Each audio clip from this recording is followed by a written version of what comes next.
Hey folks, Jason Watkins, Hall of Fame College Football Podcast. Just wanted to remind you, if you are not already a subscriber to our show and to this page, please go ahead and hit that subscriber button just below my screen right here.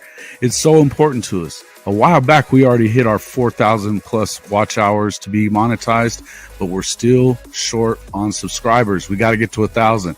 So hit that button below on the right side right there. See it? Hit it. Folks, Jason Watkins, Hall of Fame College Football Podcast. Just want to remind you that the next time you need a hat, jersey, or memorabilia of your favorite team, you can get up to 65% off everything on Fanatics just by using our link, hofmedia.us/fanatics. Just click the button at the bottom of the screen and shop as normal. You'll get up to 65% off everything in the store, and we'll get a small commission for everything you buy. It's a win-win.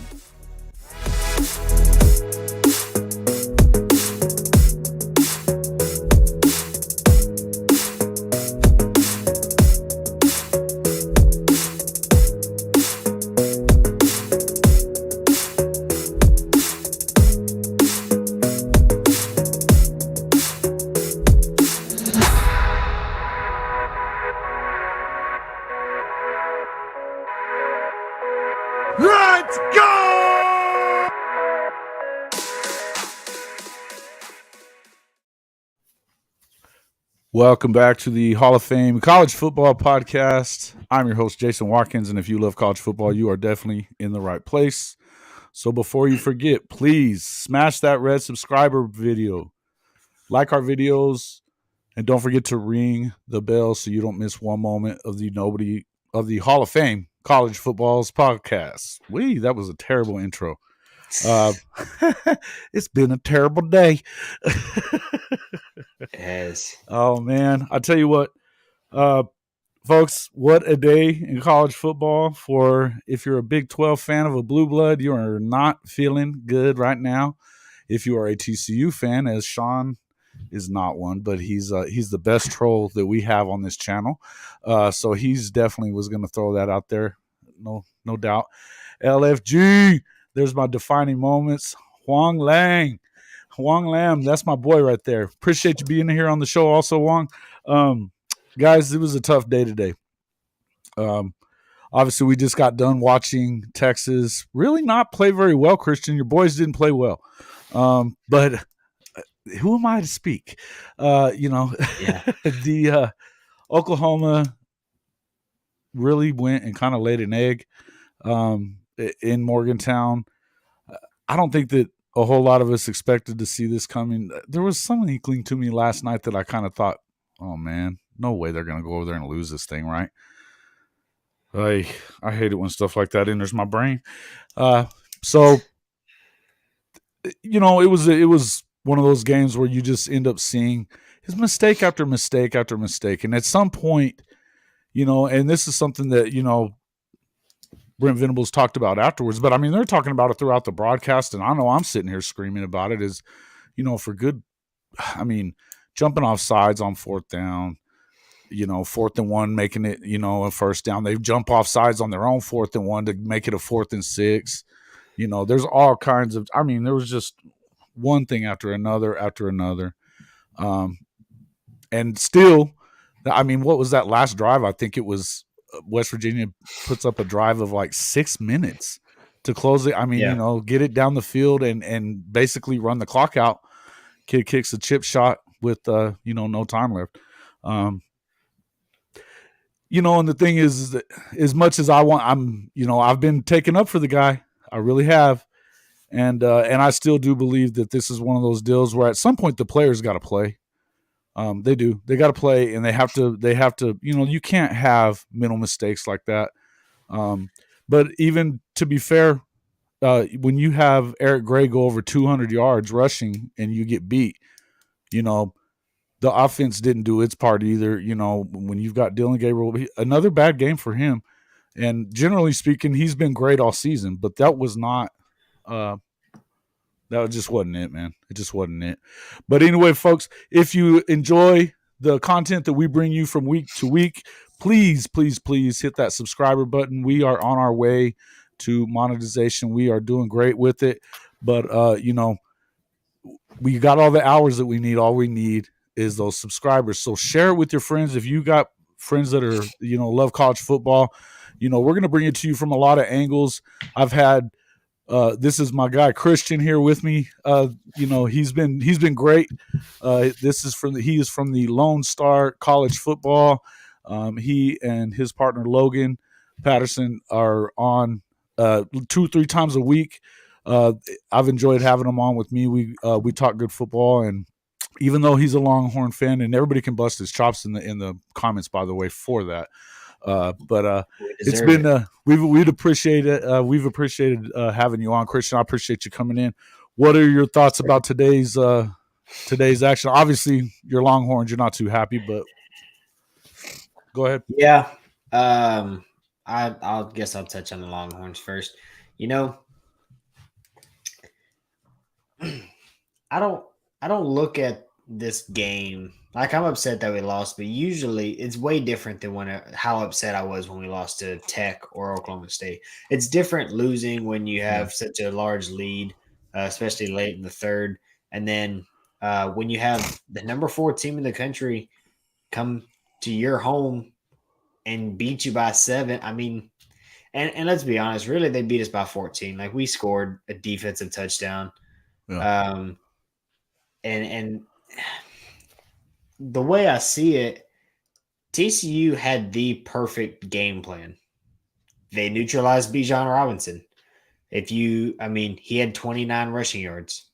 Yeah. For a defense, TCU gives up 146 yards a game on the ground, and they gave up 29. There's no way that and was that, to you feel like that was the way that they played it, or was it, you don't think it had anything to do with what Sark was doing? Or the game plan itself? Quinn missed a couple passes, and then we had receivers drop a few passes that were big. And I tell you what, man, I saw that a lot out of your boy, man. He dropped a bunch of balls today. Xavier Worthy? Xavier Worthy did not have a good game. And Jatavion Sanders dropped a couple. And it's kind of one of those things where I was texting one of my friends, and whenever Quinn was making, he was just not putting the ball. Like some of the passes, like he missed Xavier Worthy. His first drop was a high. He had to jump, but he still got. Yeah, but come on, man. He had that ball. He had his hands on both hands on it. You got to catch that football. Sanders, and it was the same thing in the Oklahoma game. You had Marvin Mims drop one in his hands. It's a touchdown. And then he had another one that it was like he was afraid that he was going to drop it there because he forgot to run. That's a touchdown if he takes off.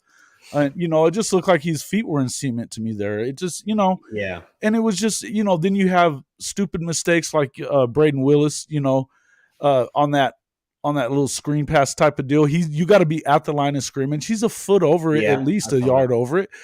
That negates a touchdown. Simple mistakes like that. And that's what, at some point, it's not like that's being coached. You know what I mean? Think one place the Texas coaching staff really put our guys in a bad situation is, I don't know if you got to watch much of the game, but there was 3 punts where the first 2 punts we were close to blocking it, but we were also just that close from a penalty.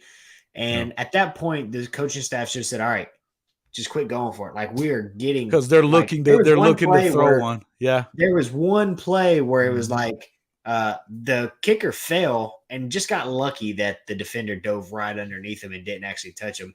And then the next punt, we go get a roughing the punter, and they get a free first down. They scored a touchdown on that drive.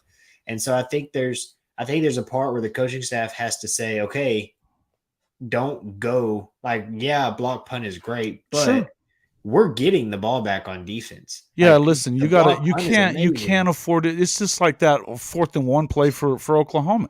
You cannot go and be in the neutral zone there. No, yeah. Oklahoma. Good grief, I texted you during the game. Yeah. Like when West Virginia put in that other quarterback and then yanked him after the first drive. It was 11 plays, 44 yards. Yeah. But then you put Daniels back in. I was like, I think this guy can win the game. And then the second half, they put him back in, and he does just that. So I thought y'all were going to get bailed out by Neil Brown making Oh yeah, he's a great coach. Well, and and here's the deal. I got to say, in the end, I think that I'm going to give just a little. I got a couple of clips. I've got a little bit of Levy and a little bit of BV, but I want to start off with Venables. This is talking. He's and then we'll kind of go through what he says here. The mistakes that we made today are things that, again, this game will punish you. It comes down to the little things from again false starts, holding, taking a sacks at the wrong time, dropping balls, getting offensive pass interference, lined up offsides a couple of times. We had the kick catch interference. Again, spot them. We give them a long return, and then we kick it out of bounds another time. And again, some of it, we're responding. The kick catch interference, we get a defensive stop. Offensive pass interference. Again, you score, and we're beyond the line of scrimmage. We end up kicking a field goal, taking 7 points off the board. Kick the ball out of bounds. We got to stop. Again, 4th and 1, we line up, offsides. And then again, 4th and 1, we have a false start, and we turn it over. They bat the ball. Had a guy wide open, and they bat the ball on 4th and 6. For the day, what exactly? On the day, obviously we're 1 of 13 on 3rd and 4th downs, and they're 11 to 24. And again, we're +2 in the margin today, but our red zone, if that's what this game will do to you. It'll punish you, for mistakes and for lack of technique and bad timing, lack of precision, and it'll reward you when you do things, the right way. So, hate it for our guys, but again, it's just there's just too much bad football there. Yeah. Too much bad football there. I mean, I don't think there's a whole lot of other ways to say it. He goes on later on to say, that there's a lot of hurt guys in the locker room, but honestly, there ought to be a lot of pissed off guys in the locker room, and that they need to do something about it.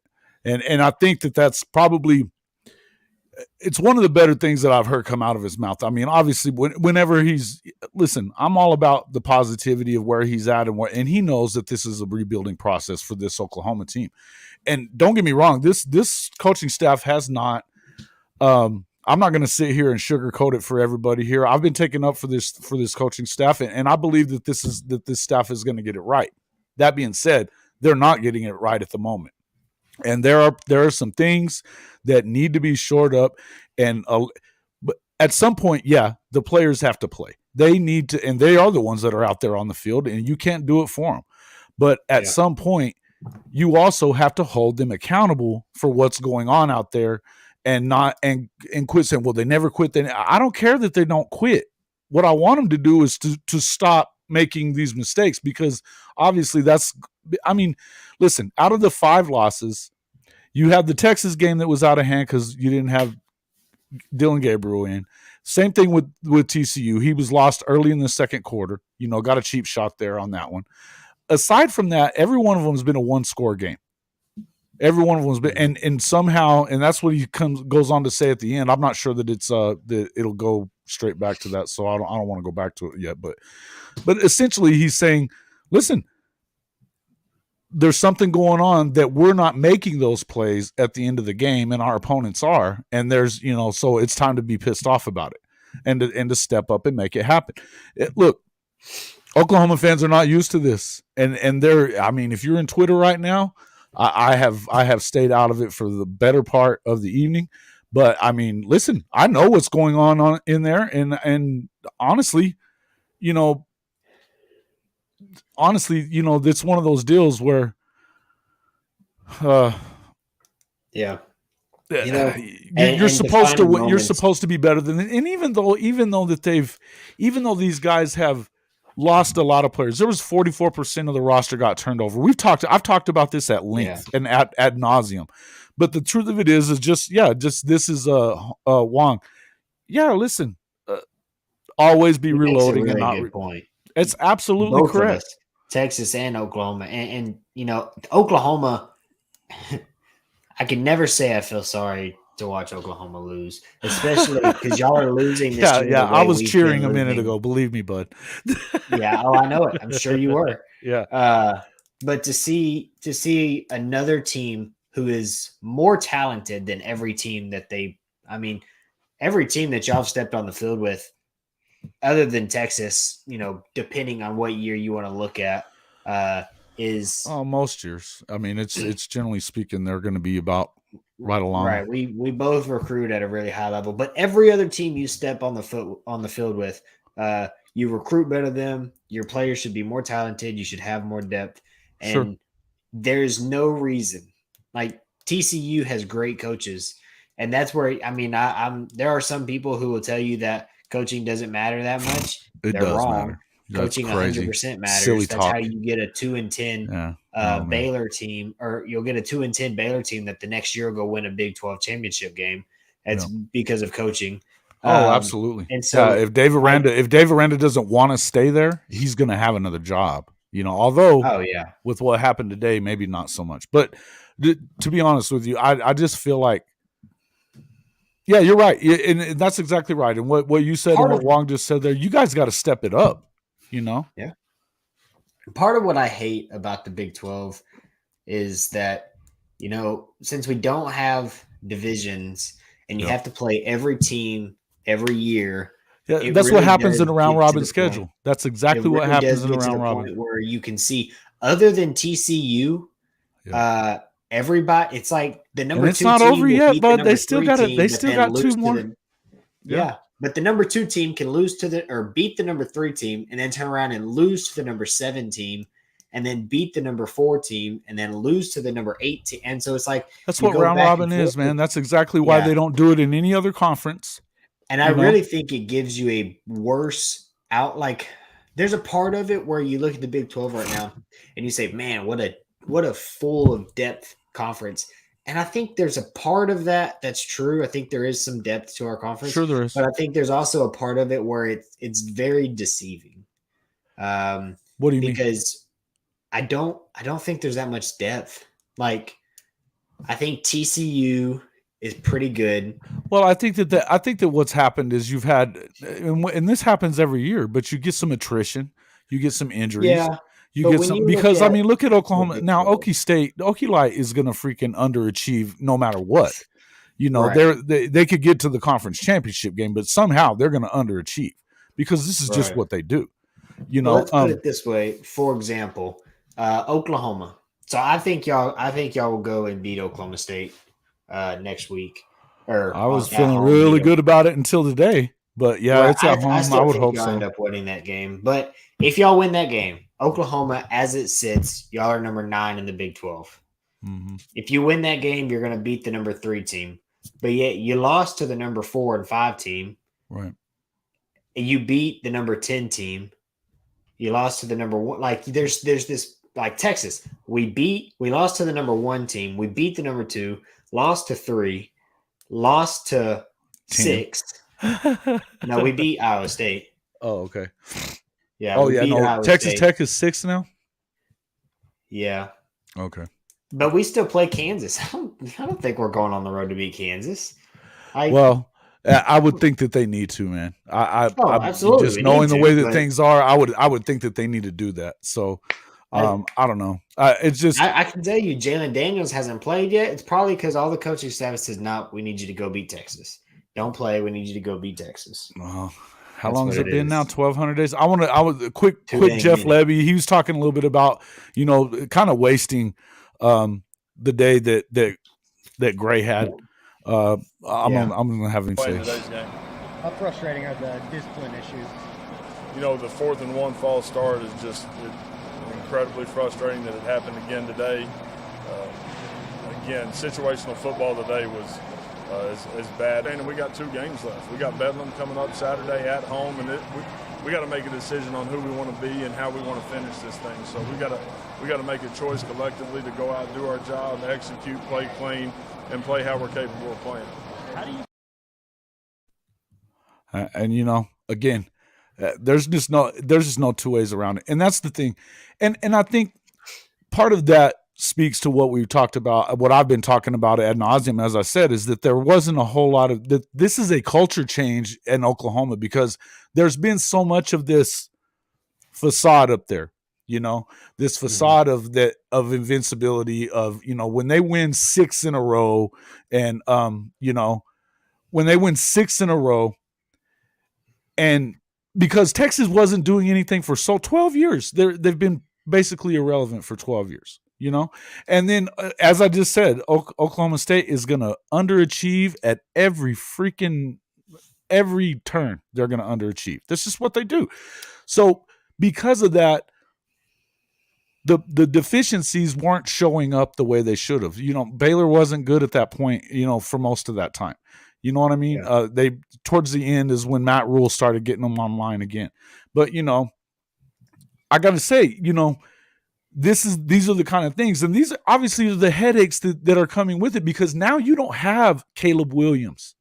Not to say anything bad about Dylan Gabriel because I'm not saying it, and I'm not saying anything bad about Eric Gray. Had 211 yards, 2 touchdowns, 25 carries. He should have had 40 carries today. Yeah. Period.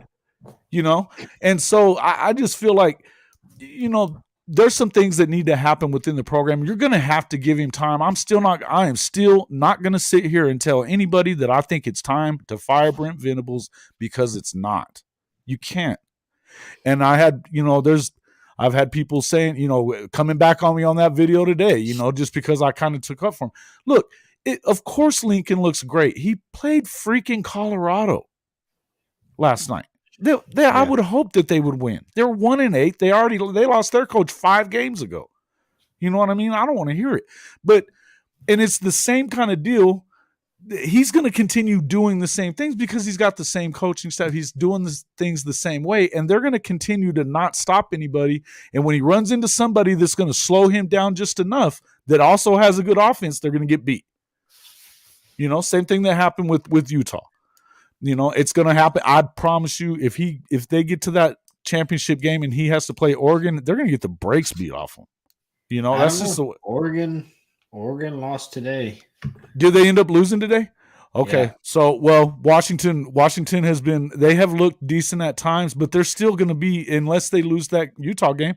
Well, listen, they could end up playing Utah again and it wouldn't look good for them there either. This is and I've said this a bunch. Kyle Whittingham is one of the best coaches in the country, bar none. That dude he does more with less at Utah. You want to talk about TCU doing more with less? Kyle Whittingham's been doing it for 20 freaking years at Utah. Won the Pac-12 championship a year ago, but that's why I think that the Pac-12 is kind of weak. I'm going to go through the scores a little bit today throughout the Big 12. What a day for Baylor took it and at home to lose 31-3. That game was really disappointing, especially with how the fan base came together and put on their own blackout. That wasn't the school didn't decide it was going to be a blackout game. The fans on social media, they did it on their own. They put that together, so and they got blacked up. They got boogered up. To have a home game and come out and put out that performance was really defeating. And I think and look at what is up with Shapen, man? He hasn't looked good in these big moments at all. He hasn't. And it's really surprising. And when you look at his numbers, other than the interceptions, which mind you, I think didn't he have like 3 in one game? Yeah. So other than that, he does have almost a 67% completion percentage, but but if you're minus on the turnover ratio with your opponents, you're going to lose every weekend. You know what I mean? Yeah. It's just, and that's the same thing. I mean, he had 3 interceptions last week too, but the problem was that they had a turnover on downs also, and they lost by 3. Oklahoma did. So, you're looking at, but again, you've got a bunch of these 1-score games. Obviously, we already said 17-10 TCU over Texas. Oklahoma falls 23-20 on the road at West Virginia. Wow. Eric Gray's 211 yards. He had over 100 yards in the first half. He got to 200 pretty early in the second half, and it just seemed like They should have, and they needed one more possession, obviously, but it seemed like, I don't know. I just didn't care for the way that all went. Oklahoma State does bounce back and beats Iowa State at home. Obviously, with Gunnar Gundy taking the start, or I don't know if he took the start. He ended up at 103 yards and a touchdown. He got benched. He got benched. He did. Yeah. I was Spencer watching Sanders that. came in to win. Like they were going to lose that game. Spencer Sanders came in, had 2 drives. I think they might have scored on both of them. Yeah, well, and I mean, they've got both of those guys that are backing him up are freshmen. So, I think that, and next week with Bedlam, this is going to be Spencer's last Bedlam game. I can't imagine him not playing in it. I don't care how hurt he is. They don't have any chance of winning the conference title this year or even playing in the game. So I don't see any way that you see him not play. Texas Tech holds. Finally get a home win there, Tech. I wonder if the fans were there to see that into that. 43-28 over Kansas. Obviously, still without their quarterback. Daniels. Yeah, with Jalen Daniels. So, that's I think you might be right. They may just be saving him just for you. I'm telling you, it's their Super Bowl. That coach Lance Leipold, although he's nowhere near the hot seat, he knows if he beats Texas, he'll get a 5-year extension. So he will, but I also think that he's up for other jobs. I think that he's one of the top guys. He's coached at Nebraska before with other, I think that they like him already. Lance Leipold's the real deal. Around the top 25, you had Ohio State take care of business against Indiana at home, 56-14. Utah beat Stanford also at home, but only 14. Oh no, it's just going on right now. Sorry. Second quarter, 14-7 Utah with 2:47 left in the half. Arizona is leading number 12 UCLA with 12:46 left in the second quarter, 14-7 also. But also you had LSU, I kind of expected them to have a letdown after last week with them beating Alabama the way they did. And they did. They didn't play great. But they held on and won 13-10 over Arkansas. Arkansas drops to 5-5 as well. Arkansas has been really disappointing this year. I thought they were going to have a really good year. They had a pretty good They started okay. They started pretty good. They've got players. Portal. Yeah. Hey, listen, they got Jaden Hazelwood from Drew Oklahoma. Sanders was an Alabama linebacker who I was like, please go to Texas, and he chose to go to Arkansas. So I'm really disappointed with them, mainly that they lost to A&M. Yeah, but that was off that. That was the weirdest freaking kick. That was the weirdest freaking deal I've ever seen. The way that clanged. Tennessee just beats up on Missouri, which they should, 66-24. They're in a position where they kind of have to win and win handily to make sure that they get into that spot when one of those other teams loses for the playoffs. You also had Notre Dame. I mean, they were up 35. I believe it was 35-7 at the half, and it was 35-32 that they held on over Navy. So that was – they're struggling with their quarterback too. They are. He had 4 touchdowns today, but they did not. Yeah, listen, they're 3-7. Yeah, they're 3-7. That's a bad. Well, it's just with how much they run the ball. It's impressive that they could score that many points. Well, listen, I mean, they just chipped away. It was 35-13 at the half. They score 3 in the third. But I mean, the reason that they could do that is because of the fact that you just run that triple option and you're keeping the ball out of the hands of Notre Dame. But they held on. Those are tough games. Those Service Academy games are tough for anybody. I don't care who you are. Purdue steps up and beats number 21 Illinois. That's back-to-back losses for the Illini. I knew that was a joke. I am not a believer in Brett Bielema, and he's proving why the last 2 weeks. Vanderbilt goes on the road and knocks off number 24 Kentucky. That is their 4th win of the season. They're at 4-6. Yeah, I mean, this is not the Vanderbilt you expected to see. That's a big win. Vanderbilt has more wins than A&M does currently. That's hilarious. Fun fact. That is a fun fact indeed. A&M's Folks, only if you going to like win that one more fact, game. give us a little one or two or something in there. Let us know what you think anyway. Again, if you're enjoying what you're seeing here and enjoy our content, please let us know about it. Talk to us about it. We enjoy going kind of back and forth. We're kind of hoping that to this weekend, we could get more people. And I appreciate Juan coming in and kind of talking with us a lot. But there's 7 of you out there, so give us a couple of talk to us a little bit. Let us know what you think about the day's action or what you want to talk about as far as college football is concerned, and we'll go to it. I've got another couple of I was going to show some of the highlights of the Alabama Ole Miss game as well. And then obviously NC State loses to Boston College. That's a bad loss there also. You did have Alabama. I mean, I don't know how they hung around, but I just had a feeling they were going to, and then they end up winning it. I don't know what – I do not know what Ole Miss was doing at the end of that. I just don't get it. I don't get it. Hey, appreciate that. We appreciate that, Wong. I'm glad you're enjoying the show. We appreciate you being that here. nasty face mask against Ole Miss that Bama had? That's the same guy that hurt Quinn Ewers. And you just see stuff like that. Man, at that point, you're reaching the face mask. There's some times where you see a player get a face mask penalty, and it's like, all right, your hand was just there. Your finger snagged it. But that was a grab, and I'm just going to yank you down by your face. Right. Honestly, I think they might need to have penalties where, if there's a face mask vicious enough, that should probably be just as bad as targeting. You're snapping that dude's neck around like a rag doll, and that's just as dangerous. I agree. I agree with you 100%, man. I do, and that's the thing is that there's some dirty players out there. I mean, look at with TCU, they've pretty much. I think we were the first starting quarterback to make it out of this game alive. And you're definitely the only person messaging. Yes, they're the only one that's hit us with anything there, Wong.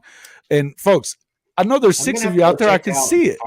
Talk to us a little bit. Let us know what you think about, what did you think about the day's action? What bothered you? Hey, listen, I know you're probably Oklahoma fans in here. What's bothering you about this team and what you think? Are you one of these folks that wants to see BV lose his job after 1 year? I hope not, because, you did see that no casual sign on the side over here. Don't do it. But listen, it's okay to talk about what needs to be said. And look, I'm not even giving these guys a full-on pass. I'm just not doing it because there are things that need to happen within that program, I believe. And so let us know what you think about it. Tell us what you think about the Texas game. Are you happy to see Alabama without any chance pretty much to make it into the playoff? Let me know. Let us know what you think. Folks, if you would – two. Sorry. Go ahead. I said there's 2 defining moment podcasts. The one DM. Okay, I found him. Yeah. Yeah, man, that's our guy. That's my guy, man. This dude has Wong. I was seeing on there that you're going to have a master class. I was watching that one that you and your wife did, talking about the master class on leadership. I love it. I cannot wait for that thing. And I wanted to talk to you about a couple of things with your podcast and stuff that I was seeing. And I might even be able to help with some of that kind of stuff on starting these things up and some of the marketing stuff that goes with it. But I'm super, super excited about your stuff coming up. Folks, check out the Defining Moments podcast with Wong Lam and his wife, Margie. They have some amazing guests on, and especially if you're an Oklahoma person, you're going to enjoy it. He loves Oklahoma. He loves the state of Oklahoma. He just loves where he is. And let me go unsubscribe real quick. I didn't realize Oklahoma. Hey, easy. Right? No, listen, man. He's a good guy, man. This guy, I have never heard him say anything negative. I mean, he doesn't get there. He doesn't go negative. He doesn't do that kind of, and I love it. And it's just one of those things that he, and even if people have been coming at him a little bit negative about a few things that have happened over the last few months. And you know what he does? We're still undefeated. He just keeps on, thanks people, and just goes along his merry way. The dude chooses happiness and positivity at all times. And I think that's, you're an inspiration to me, bud. All right. Georgia does what they should have done against Mississippi State, 45-19. We already talked. Mississippi State hang around that game a little bit longer than they should have. Well, listen, I mean, it's not every day that you deal with the Pirate, man. He hadn't played him in the first couple of years that he was there, I don't think. So it's understandable. Tulane drops the game, at home to UCF. That's an incoming Big 12 team for next season. That's going to be big for these guys as well. UCF, I mean, look, they're coached by Gus Malzahn was a real deal coach. I have no idea why they fired him. None. It makes no sense. Yeah, Nebraska doing what Nebraska does. Number 3, Michigan smokes them. Penn State, that lets you know that 6-4 that Maryland is trash. The Big Ten is trash. It's trash, man. Aside from those two teams, it's trash. And maybe Penn State.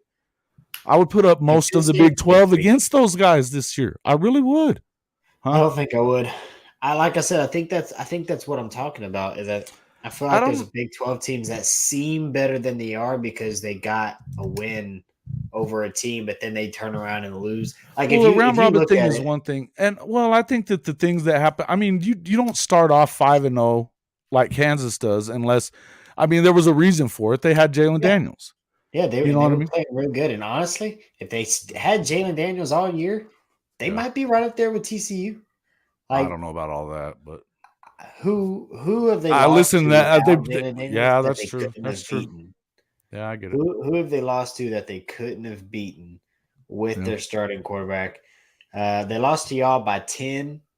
They lost to Baylor by 12. Oh. They lost to Tech pretty bad. But they but that was the first week without Daniels too that they lost to Tech. So no, I think they lost to Tech today. Oh no, that was today. They got smoked today though, pretty good, didn't they? Yeah, but box score. Well, where'd it go? Let's see, 27. It was 27-21 at half. Mm-hmm. I mean, they were in that game. Like, they lost to TCU by 7. I think with Jalen Daniels all season, they could maybe not be 10-0, but maybe but they would definitely have more wins than they had losses. But I mean, we're gonna find out. Yeah, I'd like to see them kind of step up and play. I don't know that they beat Kansas State either way, but I'd like to see them, kind of play well. All right, so. Also, North Carolina hangs on against Wake Forest, 36-34. That was a close one. Florida State, whatever happened to Syracuse the last couple of weeks, they got plastered by Florida State, and now they have 3 straight losses on the Syracuse season. Was doing good until they played Notre Dame, and then. Yeah, and they lost to Clemson, then they lost to Notre Dame. Yeah, it's been a rough few weeks. Yeah, mm-hmm. Okay. And then of course last night, as we said, number 8 USC puts up 55 on 1-9 Colorado. That's a big accomplishment, but good for them. All right. Moving on, let's. I'm going to go ahead and take a quick break here. We're going to just go to a quick commercial, folks. If you would like to help out, help our podcast continue to grow, check out this commercial here, and we'll go from there. Hey, folks, Jason Watkins, Hall of Fame College Football Podcast. If you'd like to help support our show, we have a fabulous way for you to do so.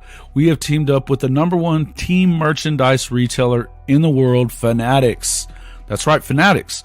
Now, the next time you need a new hat for your favorite team, shirt, even memorabilia, all you have to do is go to our website first, hofmedia.us/fanatics. That's hofmedia.us/fanatics.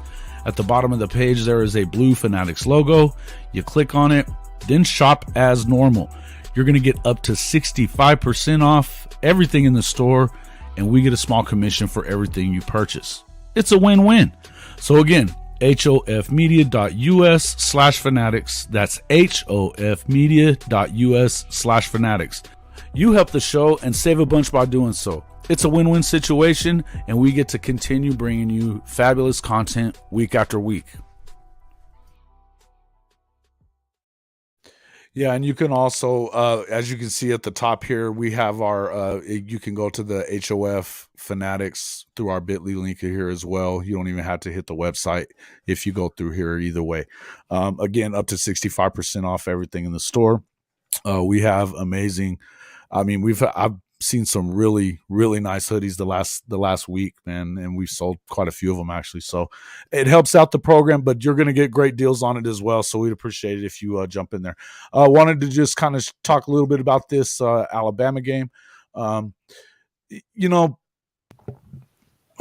don't know. You almost feel like it's one of those deals where you almost feel like it's one of those things where it's just his coaches are just kind of freaked out whenever he has to go up against Nick, even in a season when they don't look. I mean, you got them at home. You've got a long winning streak going, and they're playing terrible, fumbling, doing, interceptions, fumbles. I mean, just stupid stuff. Look at this,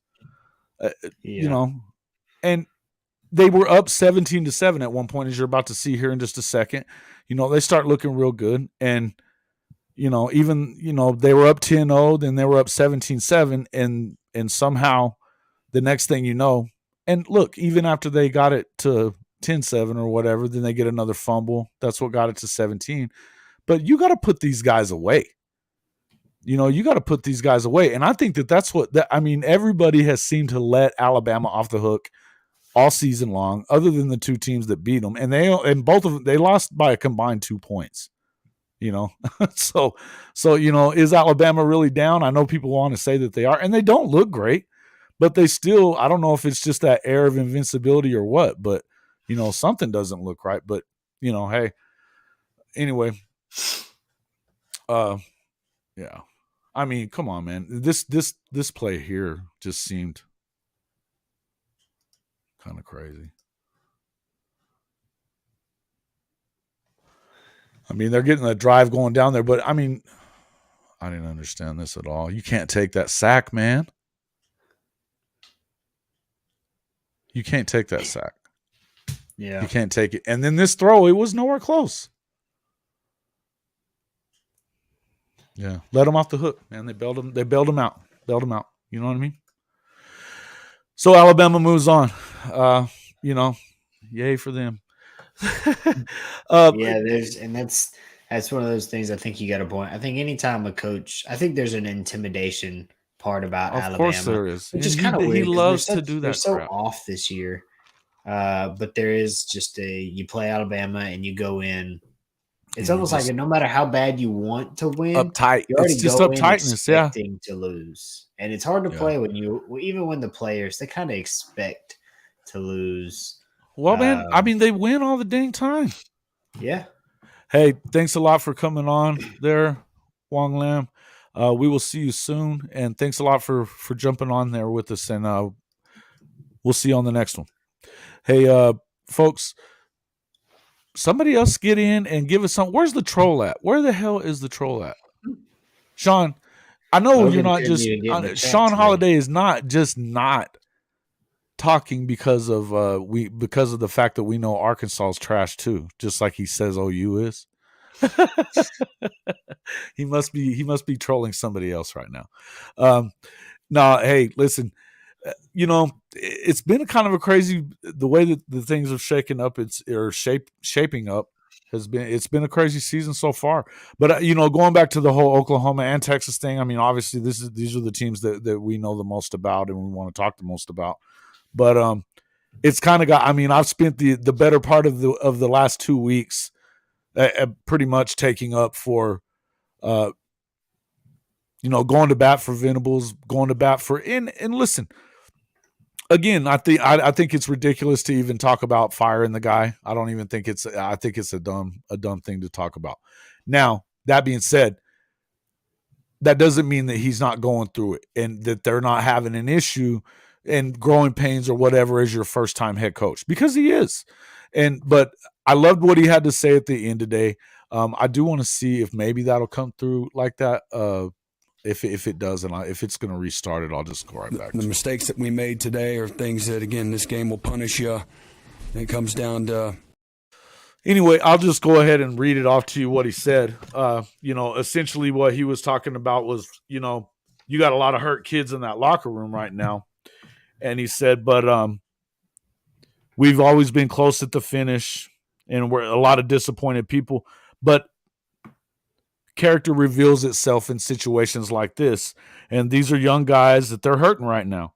At some point, we got to be pissed as well and do something about it. It's not okay to play this way. It's not okay to make these mistakes.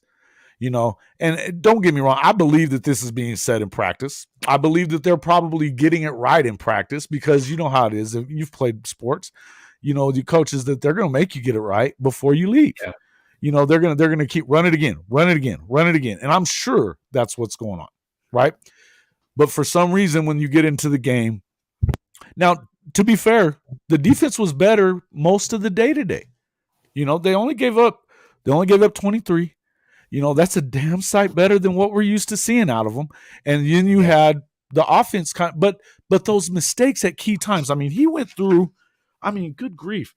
You had false starts. You had giving up sacks on easy, holding penalties, drop passes. You had that offensive pass interference that was a touchdown that ended up being a field goal instead. That's 4 points off the board. That's the difference in the game right there if they get that touchdown. You've got the kick catch interference that, they got to stop off of that. But it's just one thing after another. That you end up with false starts on 4th and 1 when you are on 4th and 1 to go to 4th and 6. The pass gets batted away. And then they, on one of their 4th and 1s, that it didn't look like he got it to me. Yeah. But they were lined up in the neutral zone. And so, it's one of those, it's a giveaway. They continue the drive. They get down there. They get down there and score a touchdown after that. You have to have more discipline than that. And again, there's some things that it's definitely falling on the shoulders of these coaches. No doubt about it. And I believe that they're going to get it turned around. But that doesn't mean that they're immune to or that they get a free pass from everybody, because listen, this is Oklahoma. They don't, just like it is at Texas, nobody wants to hear your excuses. Go win. And even though listen, we can make excuses all we want. There is the 44% turnover in the roster. There's lots of reasons. They very easily could have lost 5 games a year ago. They had 6 games that were one-score games. And, they damn sure should have lost the Texas game. They should have lost the Tulane game. They almost lost to West Virginia. They won 16-13 over West Virginia last year. Pretty close game to Nebraska last year, didn't you? Yes. And they've lost to Northwestern 2 years in a row. And on top of that, the Kansas game with them, going into the fourth quarter, they're losing.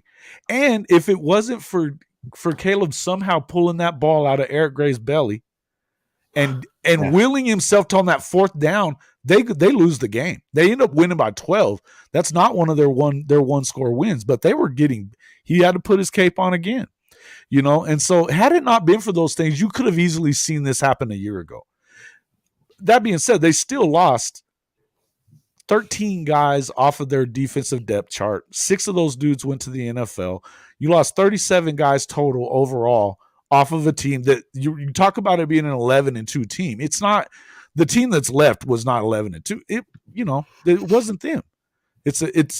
But again, nobody wants to hear those excuses if you're an Oklahoma fan.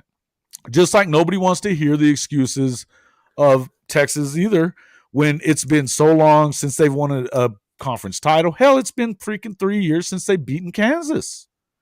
Okay, hang on. We didn't play them in 2020. I don't care. We didn't play them. I know. That game was canceled because of COVID. And I'll say this, and I'm probably going to hop out of here after this. Oklahoma, even after y'all had your struggles at the beginning of the season, there's no way I thought y'all would lose 5. No way. I really thought Texas found y'all at the best possible time, and y'all would win out the rest of the season and probably end up still making it to the conference championship game. Oh, I think that was I 0-3. That was 0-3 at that point. Well, yeah, in conference, but I figured y'all would still win out. I think a lot of Oklahoma fans probably are a little too quick to want to pull the trigger on BV. Yeah. And don't get me wrong, the way y'all are playing, I hope y'all keep them as well. But that's an easy thing for you to say, bro. But 8 out of 10 years they've had a top 10 defense. You don't think he's going to get this thing turned around on that side? Because I do. Do you think you just forgot how to do it? Can. I will, and you make a point, but I can tell you that point is not always true. Because when you look at Texas, we've gotten so many coaches that where they were at before were the guy. I mean, Steve Sarkisian was the best offensive coordinator in all of college football, and then come on, man. No, Tom Herman was amazing when he coached for Ohio State, and then for Houston. Comes to Texas. Charlie Strong for Louisville was like. Listen, wait. But I don't think I'm going to tell you. I don't think that Tom Herman, that firing was dumb. And I'm telling you, I think it was fairly close. He was fairly close to getting the OU job last year. This year, I wish he had. I absolutely would have loved that hire for y'all. Because I've seen him coach 4 years worth of games, and I would have loved it. I think BV is better than him. But just to end it off with Texas before I hop out of here, one thing for sure, we did not blow a second half lead. So that's our positive. There's our moral victory for the week. We did not do that. But the problem is because you couldn't get one. This was such a big recruiting weekend for us. Yeah. And we had so many. I mean, Arch Manning came to town. Jonte Cook, I don't think. Yeah, Cook might have been there. I think just the fact of having Arch there probably didn't hurt you. But that's not good. Yeah, Deuce Robinson, 5-star tight ends in town. We had a bunch. Now we had a bunch of defensive recruits, and our defense showed up, and that looks great for them. But look, man, that very disappointing. All hail Gary Patterson, huh? I mean, you've got to imagine when that's the only real difference is last year we didn't have him, this year we do. You've got to imagine him in that analyst role. And because Coach Sark has talked about it, he's technically not allowed to coach, quote unquote. Yeah. He's an analyst. Right. So I think it was cool. He was on the field today, and usually he's up in the booth. So that was really good to see. I think they did that for him, just, playing TCU. Sure. But he wanted that win as much as anything. He's pretty pissed off about what happened there. I'm sure he did. Sure. And him and Sonny don't have any love lost. Texas fans and OU fans have a lot more in common than they want to admit. Texas fans are I'll be the first to tell you going into this season, I thought anywhere from 9-3 to 7-5 was completely what our season would look like. Well, y'all have 44. I think I probably drank the Kool-Aid a little more than I probably should have. But I was always thinking 9-3, maybe 10-2, but more like 9-3, 8-4. That's where I kind of I felt like that's a good season. Now I think if they were to win out and go 7-5, especially with the way that things have gone, I would take that, and I think that any Sooner fan would right now. I mean, to win it out, and especially winning Bedlam, you need to win Bedlam, and then you're going to beat. I mean, you have to expect that they beat Tech, although it is on the road. And Joey's a good coach, but and can finish 8-4 and go to a bowl game and go 9-4. Sure. I think going 9-4 the year after you go 5-7 is very. It's weird because Texas there's no way you look at a 4-loss season as a win. No, but this is not an all the time thing either, though. I mean, this is it has been more for Texas, but I'm saying, it's not like we're talking when we're talking OU here. This is one season, and we'll see what happens next year. But maybe they have another tougher season next year, huh? I think y'all were close, like you said. I think y'all were close to this last year. Y'all just had a couple. I know we were. Listen, and it's but right now, And we're going to have to see how this shakes out. I think that next weekend this weekend coming up is the biggest. They have more official visits coming this weekend than, for the Bedlam game. They need to show up and show out. They've got some big time. I mean, Hicks is coming in. They've got, obviously, Jackson will be there. Jackson Arnold. They need to do what they need to do at home. Handle this game, win this game and show it needs to be very competitive, or they need to win it big. You know what I mean? And so to me, I feel like that's a big help. If they can do that and then beat Tech also, then you've kind of salvaged things. They right now their recruiting ranking, and not just the number necessarily, but the overall ranking, on 247, it's the highest it's ever been.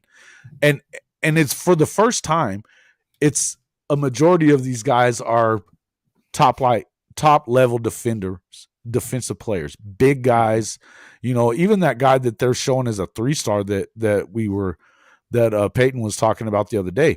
That guy, his film is insane. Yeah. Insane. And he's a monster. And then you've got, PJ Adebawari is no joke at all. The guy, I think he has like 10 strip sacks or something like that on the season this year. He's just an ungodly player. He hasn't once batted an eye at this. He's coming. I think everything points to he is coming to Norman. He had offers by A&M. Guaranteed that was for more money. He's had offers everywhere else. He hasn't even considered them. So as soon as he got the offer for OU and he knew it was coming, he made the decision. So I see that one happening. I don't see Jackson going anywhere. He and Levy are tight. I think that he's going to get an opportunity to start next year. I don't know that you want to do that necessarily, but I would look, man, from what I've seen of him this year, maybe he's ready to go right away. Some of these freshmen are. You know what I mean? Yeah. Some of them are. And as much as I like Dylan Gabriel, if he's ready to go, I think you got to turn it over to him. You know what I mean? If I know for sure he's going to get the opportunity to beat him out. So we'll see what happens, But again, I'm with you, man. I think that this is definitely a disappointing year. And again, I think that we need to be. I think as fan bases, we need to be a bit more realistic when you start thinking about some of this stuff. Truth is, with what I will say about Texas is with where they, because there was a trash year last year, but all these good players that they had, but there was something going on with that. Look at they're screaming at those guys after. There's be after the game and all that kind of stuff. Yeah. That whole deal. What was that coach's name that went off on them? That was Bo Davis. It's our D-line coach.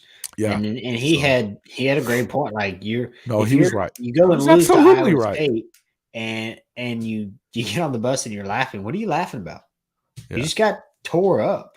Yeah, and by Iowa State, you lose in a high school game. You lose. You don't get to talk on the way home. So what do you think you're doing at the University of Texas, laughing, trying to have a good time on the bus after you just got whooped? No, and but for them to flip it around, and they've the guys that have stayed and they bought in. Look, they're still I would say a year away. I think they're really scary if Bijan comes back. I don't know that he's gonna, but they're scary if so. You're still gonna have Quinn.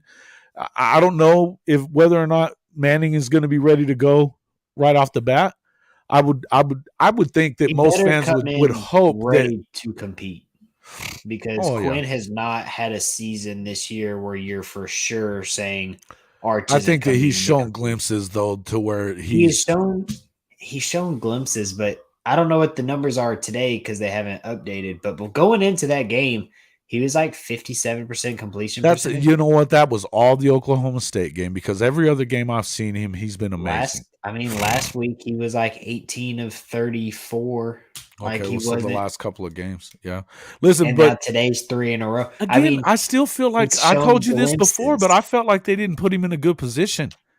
Against Oklahoma State, they did not put him in a good position with the why are you not running against these Oklahoma guys? State, correct. But today he threw I don't know what it is, and to be honest, and I'm probably gonna make a video about this. That first interception that he threw was terrible. If I was Xavier Worthy, if that was me, I'm transferring. How many times he's been wide open deep in the last 2 seasons, and our quarterbacks can't hit him? This dude is one of the best. And now, don't forget, if you watch him now, you can tell he's giving up on plays. But how many times can you be wide open and get overthrown? And then the 5th or 6th time, it's like, why even jump for the ball? Why even go up for this? They overthrew it. They underthrew it. It's gonna get picked off. Yeah, but you know why? Because you're trying to be a pro. You go get the freaking football. I agree. I'm not saying that he's and because you're at Texas, like you said. If it was me, I'm transferring out. I hate to say it. Wow. You've got talent like that. How often do you see? If I'm you, hey, listen, I hope you're right, bro. I really do. I hope he leaves. I hope I'm wrong. He's got a home in Norman, I'm sure. It's honestly crazy that Bijan, if it wasn't for the team player that he is, and I don't see why loves he being where he's at. Yeah. He does. And they've said it before. Texas is about the network, man. That's what it's about. That's what it's about to go to Texas. But I'm gonna hop out of here. Appreciate you joining the show, buddy. We will see you on the next one, folks. This is again Christian Harrington. Follow him. Go and check them out at the Lone Star College Football. It's Lone Star _ College Football on YouTube. Also, same thing there on Twitter. I didn't have those Twitter handles up. My fault on that, guys. Yeah, I've got it. Yeah. But anyway, it's Lone Star _ College CFB. Football. CFB. Yeah, it's CFB. Lone Star CFB. Dang it, my bad. All right, but it's him and his buddy Logan Patterson. They're putting out some amazing content. We're gonna work on some of these tags and stuff, man. We're gonna get together tomorrow. I'm gonna help you with some of that stuff as well. So let's do that. And but I appreciate you coming on the show. We'll see you on the next one, bud. Yes, sir. Thank you. Yeah, have a good one. All right, folks. That is just about going to do it for me as well. I just want to go ahead and say one more time, and folks, we appreciate you showing up. I know we didn't quite have the turnout tonight that we had, and I understand it too. You know, it's as Oklahoma fans, we're kind of down in the dumps, but I appreciate the people that are showing up, watching the show.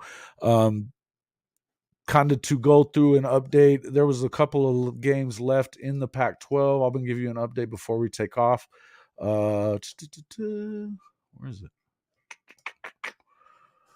So, yeah. Oh, yeah, Utah and Stanford. It's still 14-7 in that game. And now 21-14. Arizona is leading on the road at the Rose Bowl right now. So, those games are going probably not as you would hope if you're UCLA, but they're about to go into the half on that one.